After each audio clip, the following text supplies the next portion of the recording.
നമസ്കാരം. ഈ തെരഞ്ഞെടുപ്പിൽ പിണറായി വിജയനും CPM-നും പിടിച്ചു നിൽക്കാനുള്ള ഏക വഴി വർഗീയത പരമാവധി വിളമ്പുകയാണ്. മതധ്രുവീകരണം പരമാവധി ഉണ്ടാക്കുകയാണ്. ഇക്കാര്യത്തിൽ ആർക്കും തർക്കമില്ല. അത്രമാത്രം ജനവിരുദ്ധമായിരിക്കുന്ന ഈ സർക്കാരിനെ പിടിച്ചു നിൽക്കാൻ അതുമാത്രമാണ് വഴി. ഹൈന്ദവ വോട്ടുകളും ക്രൈസ്തവ വോട്ടുകളും പരമാവധി ശേഖരിക്കുകയാണ് പിണറായിയുടെ മുമ്പിലുള്ള എളുപ്പവഴി. മുസ്ലിം വോട്ടുകൾ പൂർണ്ണമായും ഇടതുപക്ഷത്തു നിന്ന് അകന്നിരിക്കുന്നു. കഴിഞ്ഞ 2 തെരഞ്ഞെടുപ്പിലും പിണറായി സമാസമം ക്രൈസ്തവ മുസ്ലിം വോട്ടുകൾ ഒപ്പം നിർത്തിയാണ് പിടിച്ചു നിന്നതെങ്കിൽ ഇക്കുറി മുസ്ലിം വോട്ടുകൾ പൂർണ്ണമായും നഷ്ടപ്പെടും. അതുകൊണ്ടാണ് പിണറായി വിജയൻ കൃത്യമായ മതരാഷ്ട്രീയം പ്രയോഗിക്കുന്നത്. ഈ മതരാഷ്ട്ര പ്രയോഗത്തിന് പിണറായിക്ക് 2 ലക്ഷ്യങ്ങളുണ്ട്. ഒന്ന്, ഹൈന്ദവ വോട്ടുകൾ പരമാവധി ശേഖരിക്കുക. 2, മുസ്ലിം വിരുദ്ധ ക്രൈസ്തവ വോട്ടുകളും ശേഖരിക്കുക. എന്നാൽ അതിനിടയിലാണ് പൊടുന്നനെ ഒരു പുതിയ വിവാദം പൊട്ടിപ്പുറപ്പെടുന്നത്. Justice JB commission report.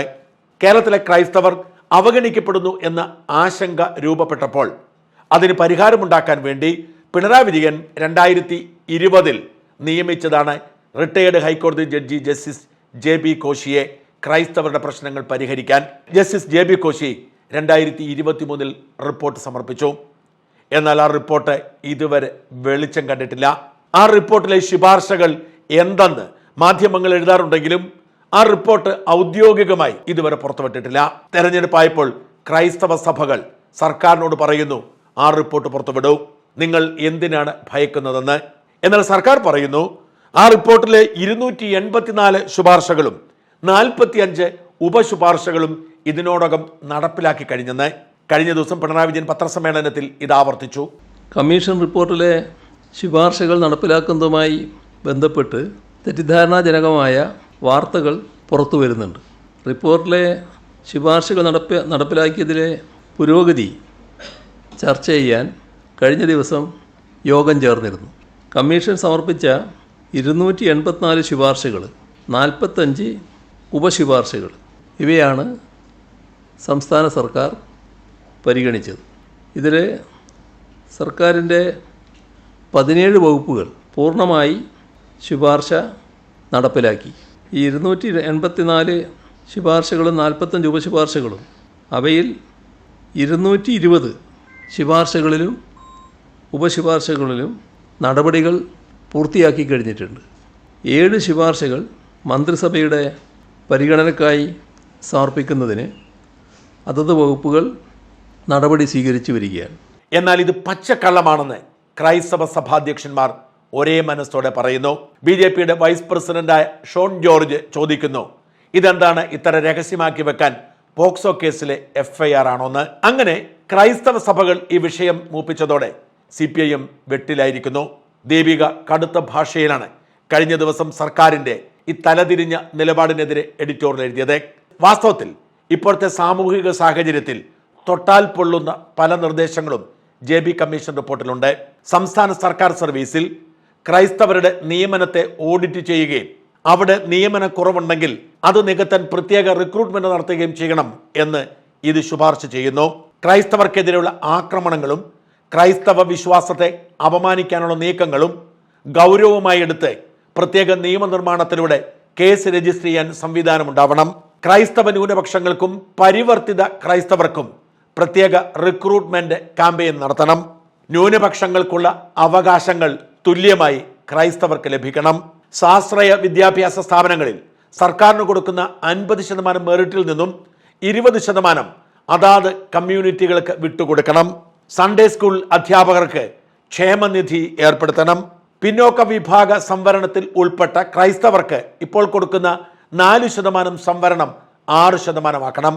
അത് 3.2.1 എന്ന ഫോർമുലയിൽ നടപ്പിലാക്കണം. അതായത് ലത്തീൻ കത്തോലിക്കർക്കും ആംഗ്ലോ ഇന്ത്യൻ ക്രൈസ്തവർക്കും 3%, നാടാർ സമുദായത്തിന് 2%, പരിവർത്തിത ക്രൈസ്തവർക്ക് 1%. ഇത്തരത്തിലുള്ള നിരവധി നിർദ്ദേശങ്ങൾ ഇതിലുണ്ടെങ്കിലും അതൊന്നും നടപ്പിലാക്കിയിട്ടില്ല. അവയൊക്കെ നടപ്പിലാക്കണം. നടപ്പിലാക്കാത്ത കാര്യം നടപ്പിലാക്കി എന്ന് പറഞ്ഞ് നുണ പറയരുത് എന്നാണ് പൊതുവെ ഉയർന്നു വരുന്ന ആവശ്യം. അതിശക്തമായ എഡിറ്റോറിയലിലൂടെ ദീപിക സർക്കാരിനെതിരെ CPM-നെതിരെ ആഞ്ഞടിച്ചത് ഇങ്ങനെയാണ്: ഈ റിപ്പോർട്ട് സംരക്ഷിക്കാനല്ല, ക്രൈസ്തവരെ നിയന്ത്രിക്കാൻ. കേരളത്തിലെ ക്രൈസ്തവ ന്യൂനപക്ഷം വെറും പോഴരാണെന്ന മട്ടിലാണ് JB കോശി കമ്മീഷൻ റിപ്പോർട്ടിനെ കുറിച്ച് മുഖ്യമന്ത്രി ഫേസ്ബുക്കിൽ കുറിച്ചതും ഇന്നലെ വാർത്താ സമ്മേളനത്തിൽ വിശദീകരിച്ചതും. സംസ്ഥാനത്തെ ക്രൈസ്തവരുടെ വിദ്യാഭ്യാസ, സാമ്പത്തിക പിന്നോക്കാവസ്ഥ, ക്ഷേമം എന്നിവ സംബന്ധിച്ച പ്രശ്നങ്ങൾ പഠിച്ച് 2023 മെയ് മാസം 17 സമർപ്പിച്ച റിപ്പോർട്ട് പുറത്തുവിടണമെന്നും നടപ്പാക്കണമെന്നും ആവശ്യപ്പെടാൻ തുടങ്ങിയിട്ട് 2.5 വർഷത്തിലേറെയായി. സർക്കാർ അനങ്ങിയില്ല. തെരഞ്ഞെടുപ്പ് അടുത്തപ്പോൾ പെട്ടെന്ന് മുഖ്യമന്ത്രിയുടെ വിശദീകരണം റിപ്പോർട്ടിലെ ശുപാർശകളിലേറെയും നടപ്പിലാക്കി കഴിഞ്ഞു, ബാക്കി ഉടനെ ശരിയാക്കും. അതിദാരിദ്ര്യം തുടച്ചു നീക്കിയതിനേക്കാൾ ലാഘവത്തോടെ ഒരു ക്രിസ്ത്യാനി പോലും അറിയാതെ JB കോശി കമ്മീഷൻ റിപ്പോർട്ടിലെ ശുപാർശകളിലേറെയും നടപ്പാക്കി കഴിഞ്ഞത്രേ. സർ, ഇനിയെങ്കിലും ആ റിപ്പോർട്ട് പുറത്തുവിടണം. ഈ സമുദായം എത്ര ശ്രമിച്ചിട്ടും കണ്ടെത്താനാകാത്ത ആനുകൂല്യങ്ങൾ തിരിച്ചറിഞ്ഞ് നന്ദി പ്രകടിപ്പിക്കാനാണ്. 2020 നവംബർ 5-നാണ് ജസ്റ്റിസ് JB കോശി കമ്മീഷനെ 1ാം പിണറായി സർക്കാർ നിയമിച്ചത്. 2023 മേയിൽ 2ാം പിണറായി സർക്കാരിന് കമ്മീഷൻ റിപ്പോർട്ട് സമർപ്പിച്ചു. അതിൽ നിന്ന് സർക്കാർ ക്രോഡീകരിച്ച ഉപശുപാർശകൾ ഉൾപ്പെടെയുള്ള 322 ശുപാർശകളിൽ 220 ശുപാർശകൾ പൂർണ്ണമായും നടപ്പാക്കിയെന്നാണ് മുഖ്യമന്ത്രി ആവർത്തിക്കുന്നത്.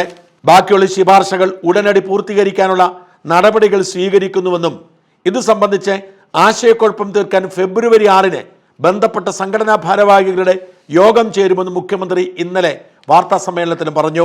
പക്ഷേ റിപ്പോർട്ടിലെ ഏതെങ്കിലും ശുപാർശകൾ നടപ്പിലാക്കിയതിന്റെ ലക്ഷണമോ ഫലമോ എത്ര ശ്രമിച്ചിട്ടും ആർക്കും കണ്ടുപിടിക്കാനായില്ല.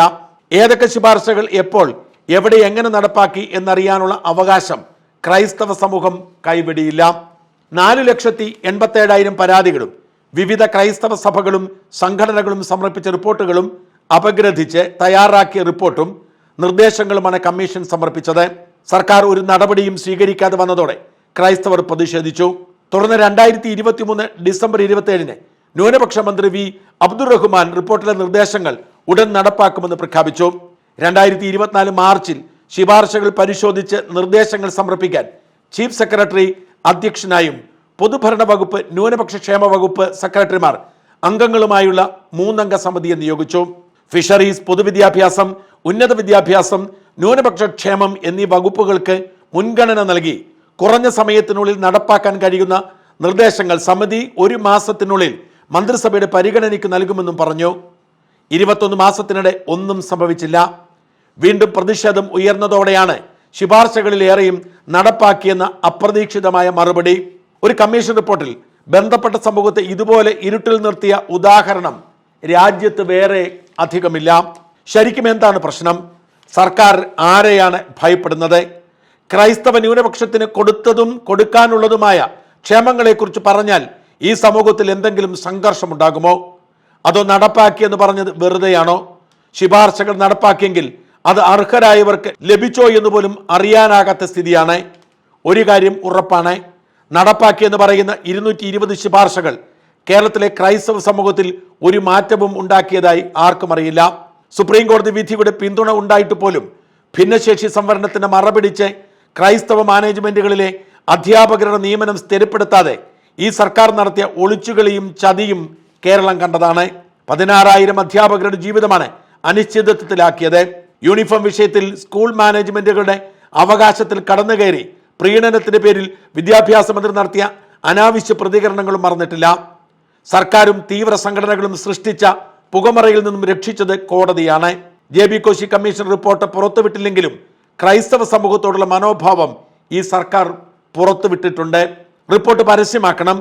അതിന്റെ പേരിലുണ്ടാകുന്ന ചർച്ചകളെ ക്രൈസ്തവ സമൂഹം തെല്ലും ഭയപ്പെടുന്നില്ല. ഭരണഘടനാ വിരുദ്ധമോ പൊതുസമൂഹത്തിന് ദോഷമോ ആയ കാര്യങ്ങൾ നടത്തിയെടുക്കാനല്ല ഒരു ജഡ്ജി അധ്യക്ഷനായ കമ്മീഷനെ നിയോഗിച്ചത്. ഒരു പിൻവാതിൽ ആനുകൂല്യവും ക്രൈസ്തവർക്ക് വേണ്ട. അനാവശ്യ ദുരൂഹത സൃഷ്ടിക്കാതെ സർക്കാർ ഇരുട്ടിൽ നിന്ന് മാറി നിൽക്കണം. ചിലപ്പോൾ സംരക്ഷണവും നിയന്ത്രണവും ഒരുപോലെ തോന്നും എന്ന എക്കോ സിനിമയിലെ നിരീക്ഷണം ഇവിടെയും മുഴങ്ങുന്നു. കഴിഞ്ഞ നിയമസഭാ തെരഞ്ഞെടുപ്പിന് തൊട്ടു മുമ്പ് JB കോശി കമ്മീഷനെ നിയോഗിച്ചപ്പോൾ അത് ക്രൈസ്തവ ന്യൂനപക്ഷത്തിന്റെ സംരക്ഷണത്തിന് വേണ്ടിയാണെന്ന് തോന്നിപ്പിച്ചു. അടുത്ത തെരഞ്ഞെടുപ്പിന് തൊട്ടു മുമ്പ് റിപ്പോർട്ട് വെളിപ്പെടുത്താതെ അതിന് ശുപാർശകൾ നടത്തിക്കഴിഞ്ഞെന്ന് അവകാശപ്പെടുമ്പോൾ അത് കാണിക്കുന്നത് നിയന്ത്രണത്തിന്റെ അടയാളങ്ങളാണ്. പക്ഷെ ജനാധിപത്യത്തിൽ യഥാർത്ഥ നിയന്ത്രണം ജനത്തിന്റെ വിരൽത്തുമ്പിലല്ലേ?